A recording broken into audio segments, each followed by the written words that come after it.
that Jesus died so you are saved. But if after you are saved, if your life continues like you are unsaved, don't worry, you are safe. You don't understand? It says Jesus died, and in his death you were saved. He paid the price, so you are now saved. So they acknowledge salvation. What they don't acknowledge is the possibility of the newness of life, because the newness of life was not occasioned by his death, it was occasioned by his resurrection. That's where the cover up is, and it's a movement that is largely funded because the ancestors were funded. The modern day version too is funded, and the modern day version is funded is ministry. That's why I said they are church strains.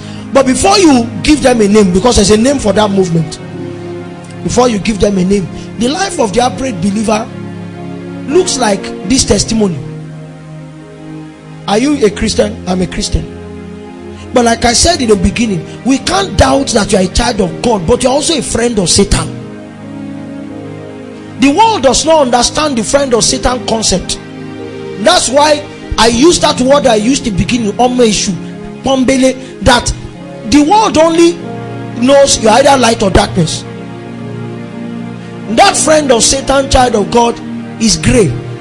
It's neither white, it's not black, it's borderline existence. It's a life that agrees that Jesus can save from eternal damnation, but that is, he did not resurrect, so there is no newness of existence. That's what they paid for.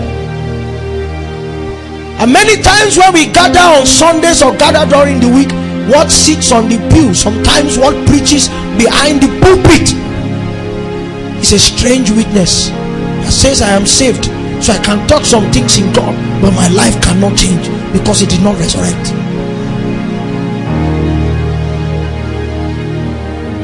It was a strange witness. Can we read the next verse?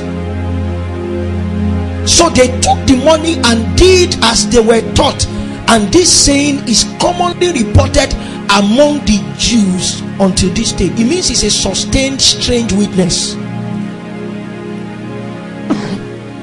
Jesus is saying it's progressively becoming impossible to validate my resurrection, even though everybody agrees that I died.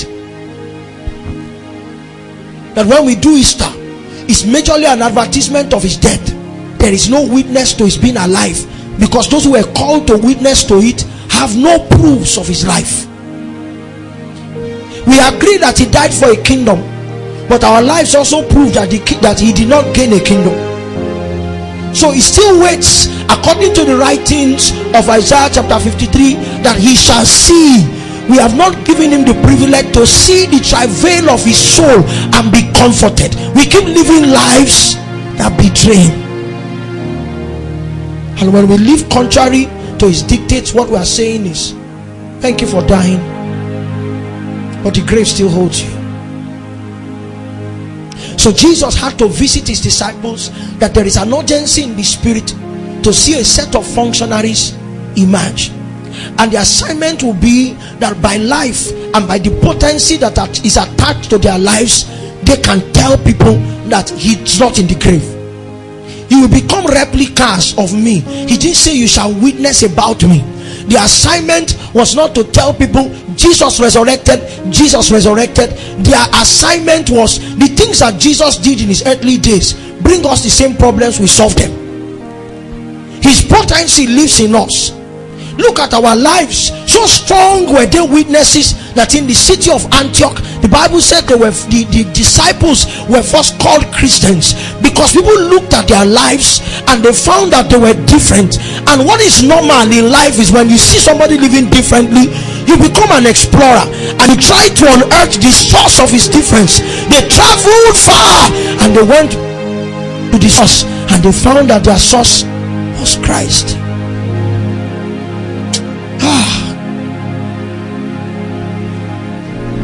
The cry is that in our day, when the flames become global, a set of men will rise, witnesses, men whose lives, whose utterances, whose potency, whose character is proof that the one who was buried in the grave is no longer there.